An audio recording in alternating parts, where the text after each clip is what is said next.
आज हम जानेंगे भारतीय संविधान की मूल संरचना के बारे में, यानी कि बेसिक स्ट्रक्चर ऑफ कॉन्स्टिट्यूशन। मूल संरचना का सिद्धांत जो है ये न्यायिक समीक्षा का एक रूप है, यानी कि जुडिशियल रिव्यू का एक फॉर्म है जिसका उपयोग न्यायालयों द्वारा किसी कानून की वैधता का परीक्षण करने के लिए किया जाता है।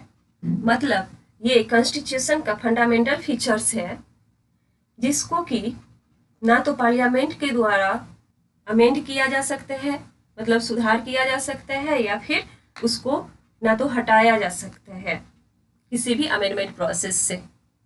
अगर कोई कानून संविधान की बुनियादी विशेषताओं को, बेसिक फीचर्स जो है, उसको नुकसान पहुंचाने वाला पाया जाता है तो न्यायालय उसे असंवैधानिक घोषित कर देता है।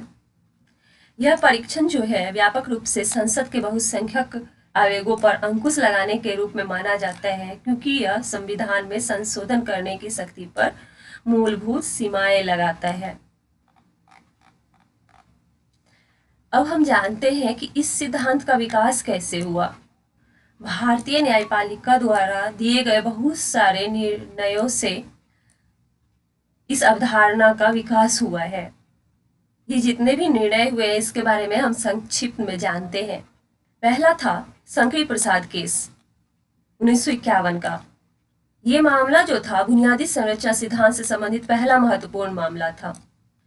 इसमें सुप्रीम कोर्ट ने फैसला सुनाया कि अनुच्छेद 368 जो है उसके अनुसार संविधान में संशोधन करने की संसद की शक्ति की कोई सीमा नहीं है। मतलब संसद अनुच्छेद 368 के हिसाब से संविधान में संशोधन कर सकता है। संसद संविधान के किसी भी भाग में परिवर्तन कर सकती है। इसका मतलब यह भी हुआ कि मौलिक अधिकारों में भी संशोधन किया जा सकता है। हालांकि इस मामले में जो है सुप्रीम कोर्ट ने भारतीय संविधान की बुनियादी संरचना के मुद्दे को पूरी तरह से संबोधित नहीं किया था। यह केशवानंद भारती मामले में किया गया था। दूसरा केस आया था 1967 में गोलकनाथ केस। इस मामले में सुप्रीम कोर्ट ने कहा कि संसद के पास किसी भी मौलिक अधिकार में संशोधन करने की शक्ति नहीं है। शंकरी प्रसाद केस में ऐसा नहीं कहा था। न्यायालय ने कहा कि जो फंडामेंटल राइट है, मौलिक अधिकार जो है, वो भारतीय संविधान का हृदय और आत्मा है। इसलिए संशोधनों द्वारा फंडामेंटल राइट को हटाया या कम नहीं किया जा सकता है। इस केस से क्या निष्कर्ष आया कि मौलिक अधिकार जो है वह संसद की संशोधन शक्ति से परे है, उसमें वह संशोधन नहीं कर सकता है। और इस प्रकार भारतीय संविधान की मूल संरचना के सिद्धांत के लिए एक ठोस आधार प्रदान किया गया। अब था 1973 का केशवानंद भारती मामला। यह केस था केशवानंद भारती बनाम केरल राज्य के। इस मामले का जो फैसला था वह भारत के कानूनी इतिहास का सबसे महत्वपूर्ण फैसला है, क्योंकि केशवानंद भारती मामला जो है वो 24वें संवैधानिक संशोधन अधिनियम 1971 की वैधता से जुड़ा था। 24वां संवैधानिक संशोधन जो है यह संविधान में किए गए संशोधनों की न्यायिक समीक्षा को रोकता है, यानी कि जुडिशियल रिव्यू को रोकता है। अब कोर्ट में दलील दी गई कि 24वां जो संशोधन है ये भारतीय संविधान के मूल ढांचे का उल्लंघन करता है, इसलिए इसे अवैध और असंवैधानिक घोषित किया जाना चाहिए। अनुच्छेद 368 के तहत संविधान में संशोधन करने की शक्ति है। इसने, यह जो केस था, इसने यह भी उजागर किया कि यह शक्ति सीमित है, असीमित नहीं है। और इस केस में न्यायालय ने बुनियादी संरचना की अवधारणा स्थापित की। कोर्ट ने उल्लेख किया कि बुनियादी संरचना जो है उन मूल सिद्धांतों और मूल्यों को संदर्भित करती है जो संविधान की नींव बनाते हैं। इस फैसले में कहा गया कि संविधान की कुछ महत्वपूर्ण विशेषताएं हैं जो भारतीय संविधान की मूल संरचना का हिस्सा है, और चूंकि ये मूल संरचना का हिस्सा है इसलिए इन्हें संशोधनों द्वारा बदला या नष्ट नहीं किया जा सकता है। अब ये महत्वपूर्ण विशेषताएं कौन कौन सी है, जैसे संविधान की सर्वोच्चता, सुप्रीमेसी ऑफ कॉन्स्टिट्यूशन, डेमोक्रेसी प्रजातंत्र, उसके बाद संघवाद, फिर धर्मनिरपेक्षता, सेकुलरिज्म और मौलिक अधिकारों की सुरक्षा, ये सब विशेषताएं हैं। अब इसके बाद का केस था का इंदिरा नेहरू गांधी बनाम राजनारायण मामला। इस मामले को अक्सर चुनावी मामला कहा जाता है क्योंकि इसने बुनियादी संरचना सिद्धांत की एक अलग समझ प्रदान की। इस केस में सुप्रीम कोर्ट ने कहा कि स्वतंत्र और निष्पक्ष चुनाव बुनियादी ढांचे का अहम हिस्सा है, मतलब फ्री एंड फेयर इलेक्शन। न्यायालय ने निर्णय दिया कि संसद संविधान में परिवर्तन कर सकती है, लेकिन कोर्ट ने यह भी कहा कि इस शक्ति का प्रयोग ऐसे तरीके से नहीं किया जा सकता जिससे बुनियादी ढांचे को नुकसान पहुंचे या नष्ट हो जाए। इसके बाद का केस आया 1980 का मिनर्वा मिल्स मामला।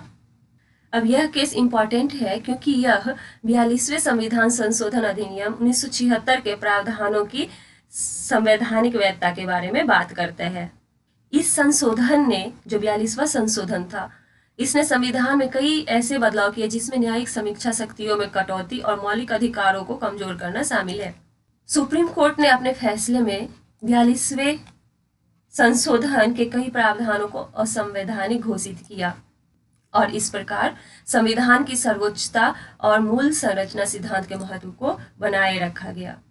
न्यायालय ने माना कि भारतीय संविधान का मूल ढांचा जो है उसको उल्लंघन नहीं किया जा सकता और इसमें कोई भी संशोधन नहीं किया जा सकता जिससे इसकी आवश्यक विशेषताओं को नुकसान पहुंचे या वे नष्ट हो जाए।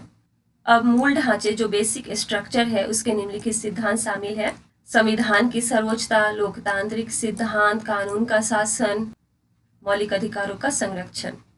इसके अलावा न्यायालय ने माना कि संसद अनुच्छेद 368 के तहत संविधान में संशोधन कर सकती है, लेकिन यह शक्ति जो है वो सीमाओं के अधीन है और संविधान की वे विशेषताएं जो मूल संरचना का हिस्सा है उसमें संशोधन नहीं किया जा सकता और कोई भी संशोधन जो मूल संरचना का उल्लंघन करता है या उसे नुकसान पहुंचाता है उसे असंवैधानिक और अमान्य माना जाएगा।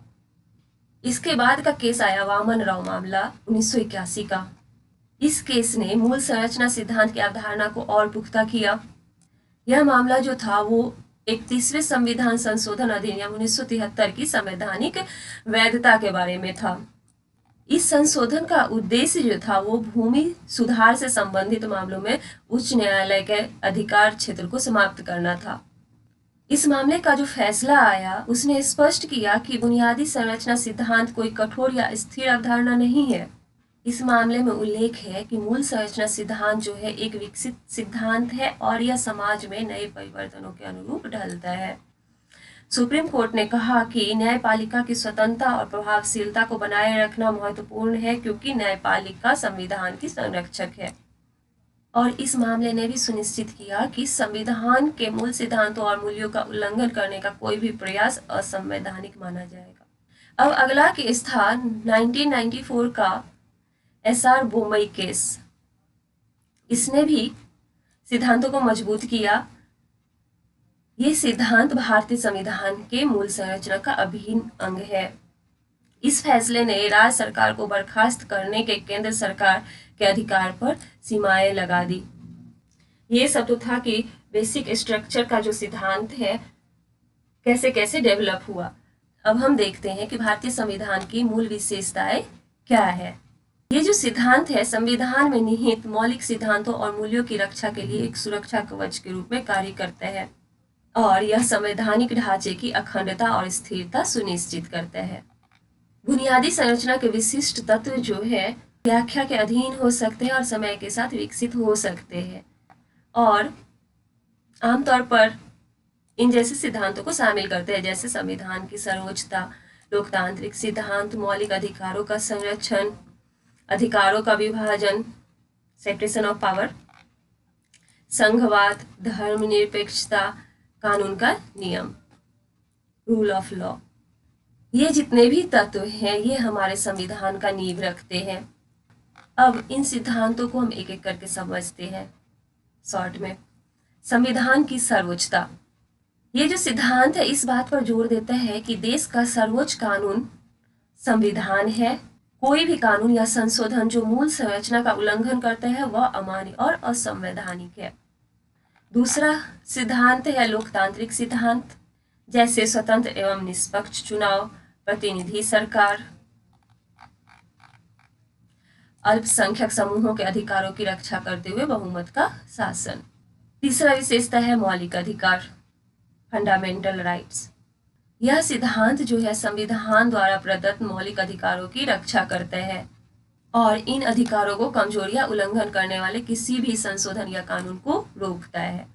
नेक्स्ट है अधिकारों का विभाजन।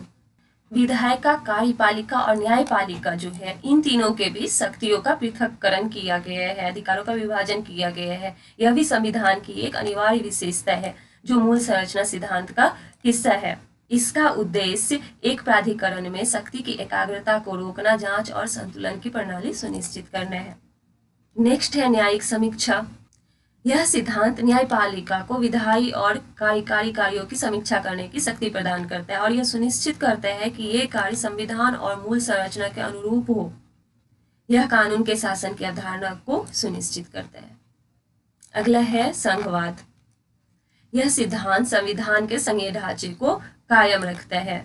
यह केंद्र और राज्य सरकारों के बीच शक्तियों के वितरण को सुरक्षित रखता है। अगला है धर्मनिरपेक्षता। मूल संरचना सिद्धांत संविधान के धर्मनिरपेक्ष ढांचे की रक्षा करता है। यह सभी धर्मों के साथ समान व्यवहार सुनिश्चित करता है और राज्य धर्म की स्थापना को रोकता है। अगला है राष्ट्र की एकता और अखंडता। यह सिद्धांत राष्ट्र की एकता और अखंडता की रक्षा करता है।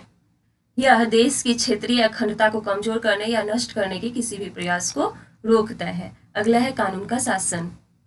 यह सिद्धांत जो है यह सुनिश्चित करता है कि कानून न्याय संगत, निष्पक्ष हो और बिना किसी भेदभाव के सभी नागरिकों पर समान रूप से लागू हो। तो अब तक हमने जाना कि बेसिक स्ट्रक्चर का सिद्धांत जो है कैसे कैसे डेवलप हुआ और मूल संरचना सिद्धांत की कौन कौन सी विशेषताएं हैं इसके बारे में। एग्जाम में अक्सर इस टॉपिक से क्वेश्चन पूछे जाते हैं। अगर ये वीडियो पसंद आई हो तो वीडियो को लाइक करें, चैनल को सब्सक्राइब करें। Thank you.